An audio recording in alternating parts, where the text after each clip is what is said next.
Hello viewers, welcome to Telugu stars. NTR జీవిత కథ ఆధారంగా సెన్సేషనల్ డైరెక్టర్ రామ్ గోపాల్ వర్మ తెరకెక్కించిన చిత్రం లక్ష్మీస్ ఎన్టీఆర్. ఈ చిత్రం అన్ని కార్యక్రమాలు పూర్తి చేసుకుని ప్రపంచవ్యాప్తంగా మార్చి 22న గ్రాండ్గా విడుదల కానుంది.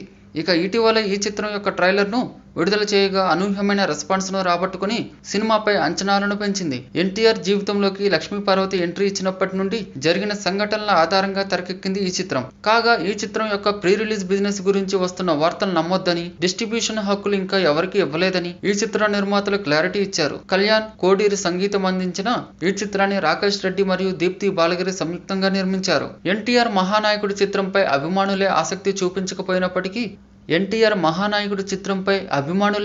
చూపించకపోయినప్పటికీ లక్ష్మీస్ ఎన్టీఆర్ కోసం మాత్రం నందమూరి వ్యతిరేకులంతా ఎదురు చూసేలా చేయగలిగాడు రామ్ గోపాల్ వర్మ. సినిమాలో ఎంత చూపిస్తాడో, ఏమాత్రం రంజింప చేస్తాడో అనేది పక్కన పెడితే తన చిత్రం చూసేందుకు జనం పడిగాపులు పడేలా చేయడంలో సక్సెస్ అయ్యాడు. బిజినెస్ పరంగా కూడా ఇటీవలి కాలంలో వర్మ సినిమాలేవి ఈ రేంజ్ లో అమ్ముడు కాలేదు. ఓవరాల్ వసూళ్లు మాట ఎలా ఉన్నా ఖచ్చితంగా ఓపెనింగ్స్ అయితే వచ్చేస్తాయని బలంగా నమ్ముతున్నారు. ఇదిలా ఉంటే ఈ చిత్రానికి సంబంధించిన ఒక గుసగుస షికారు చేస్తుంది. ఈ చిత్రానికి దర్శకుడిగా తన పేరు కూడా వేసుకున్నా కానీ ఇది వర్మ డైరెక్ట్ చేయలేదట. అగస్త్య మంజు దర్శకత్వంలోనే ఈ చిత్రం రూపొందిందట. తాను ఫామ్ లో లేకపోవడంతో పొటెన్షియల్ ఉన్న కథలని కూడా చెడగొడుతున్నానని వర్మ ఈ నిర్ణయం తీసుకున్నాడట. అయితే ఈ కంటెంట్ ని సేకరించడం, ఏ సీన్లు ఉంచాలో ఏది అక్కర్లేదో నిర్ణయించడంతో పాటు దీనిని ఎలా మార్కెట్ చేయాలనేది వర్మ చూసుకుంటున్నాడట.